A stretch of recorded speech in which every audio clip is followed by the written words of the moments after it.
Ok. Bonjour, madame. Moi, c'est Dr Libité Estelle. Je suis étudiante en 7e année médecine. Je représente AFES, Afrique Femmes Solidarité.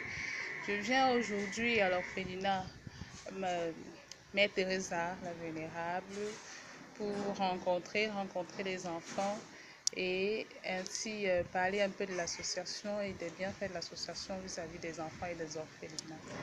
Alors, madame, présentez-vous. Moi, c'est Flavie. Les enfants m'appellent Tata Flavie. Je suis encadreuse à l'orphelinat Mère Teresa depuis presque 106 ans et je m'occupe des enfants. D'accord. Ok. Le but d'AFES, comme je vous disais, est de venir en aide aux orphelinats et votre orphelinat a été choisi pour un premier don. Alors, parlez-moi un peu de votre orphelinat. Comment se présente la vie ici? Quels sont vos besoins?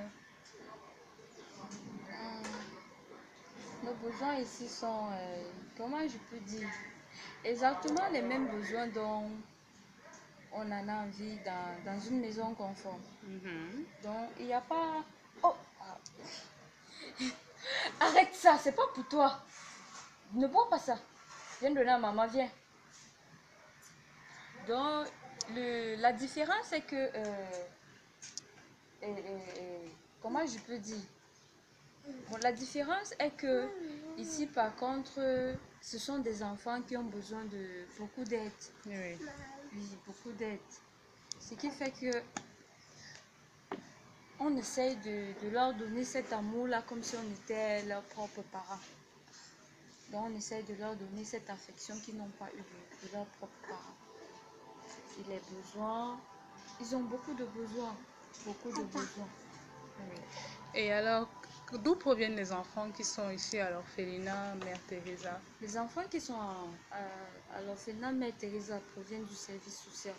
Parce que c'est le service social qui vient mettre les enfants dans cet orphelinat en personne. D'accord. Ok. Donc, et quel est l'effectif? Est-ce que l'effectif est suffisant pour vous occuper des enfants ou bien vous avez besoin d'un effectif un peu...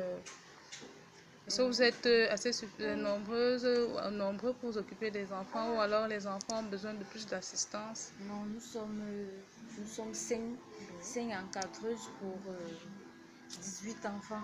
D'accord. Donc, on se dit que les enfants ont suffisamment du personnel pour s'occuper d'eux. D'accord. Et quelle est la tranche d'âge? La tranche d'âge va de 1 an et demi, celle-ci, à 14 ans. D'accord. Donc, il y a les adolescents. Oui. Et après, quelle est l'insertion? Comment se passe l'insertion de ces enfants après le passage ici à l'orphelinat? Qu'est-ce qu'ils deviennent? Bon, pour ceux qui ont des familles, donc ceux qui viennent dans des familles pauvres, Oui. à un certain âge, donc je peux dire l'orphelinat vient aux besoins de l'enfant jusqu'à un certain niveau, disons jusqu'au niveau BPC. Déjà au niveau BPC, on se dit, bon, avec le BPC, tu peux avoir un truc dehors et te débrouiller et pouvoir continuer à subventionner tes études si tu veux continuer. Donc, ce qui fait que celui qui libère la place, il y a un autre qui récupère. D'accord. Ok. Donc là, on va faire une petite visite de, de l'établissement, si vous permettez. Ok, il n'y a pas de problème. D'accord. Nelly, viens. On va montrer à papa.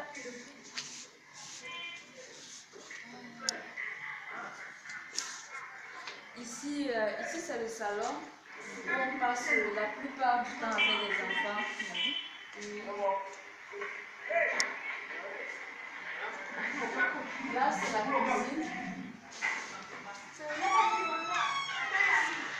la cuisine où on fait tous les repas des enfants, mais on utilise aussi le charbon. D'accord. Ouais. Et ils ont Quand c'est lourd, comme repas un petit déjeuner, un repas à midi et le soir. lui, il mange matin, midi, soir. D'accord. Vous voyez, il y a les boîtes de chocolat, beurre, le lait.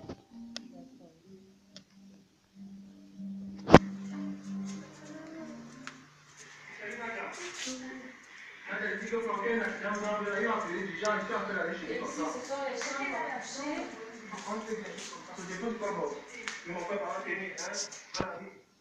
Là, c'est la chambre des collégiens. Et ils sont combien les collégiens? Elles sont 4. Elles sont juste des filles.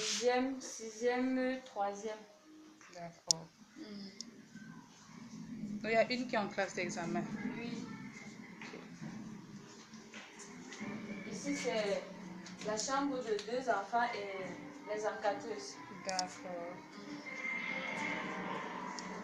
Là, ce sont les enfants. Là, ce sont les toilettes.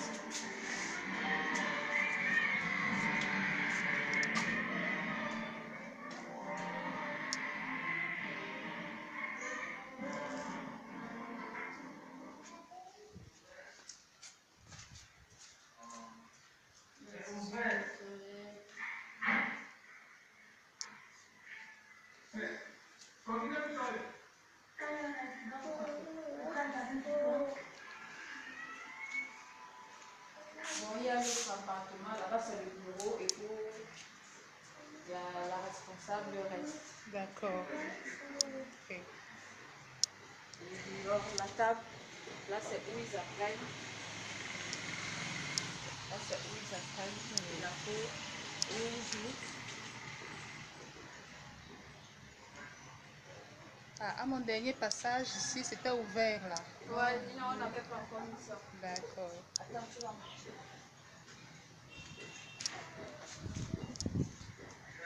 Et qu'est-ce que les enfants réclament le plus ici là? Est-ce que un enfant s'est déjà plaint de ne pas être bien ici ou bien... Non, c'est... Non. D'accord. Mais tu sais, seulement les enfants, ils ont tous besoin d'être, donc ils veulent avoir la même personnalité. Que ceux qui ont des parents, cet amour que les autres ressentent quand Non, ils ont... ici, Oui. tu vois un peu, peut-être parfois, un enfant peut se dire, on aime l'autre plus que moi, on fait D'accord. ceci à l'autre plus que, tu vois un peu, il y a toujours... Ok, la même attention. Ils désirent la même attention. Voilà, ils aiment quand on attire la même attention à tout le monde. D'accord. Et comment se passe la distribution des tâches? Distribution des tâches. Est-ce qu'il y a une... Vous avez dit que vous êtes 5 encadreuses. Oui, il y a une qui fait la cuisine, Bon, la lessive. probablement, on n'a pas de tâche fixe. D'accord. Nous n'avons pas de tâche fixe. Donc, quand tu arrives, la première des choses, c'est d'abord s'occuper du repas des enfants. Le reste, on le fait après. On se dit, le repas des enfants est prioritaire. Ok. Merci beaucoup, Tata Flavie, de nous avoir reçus. À FES, on vous remercie et on se dit à très bientôt. Merci beaucoup.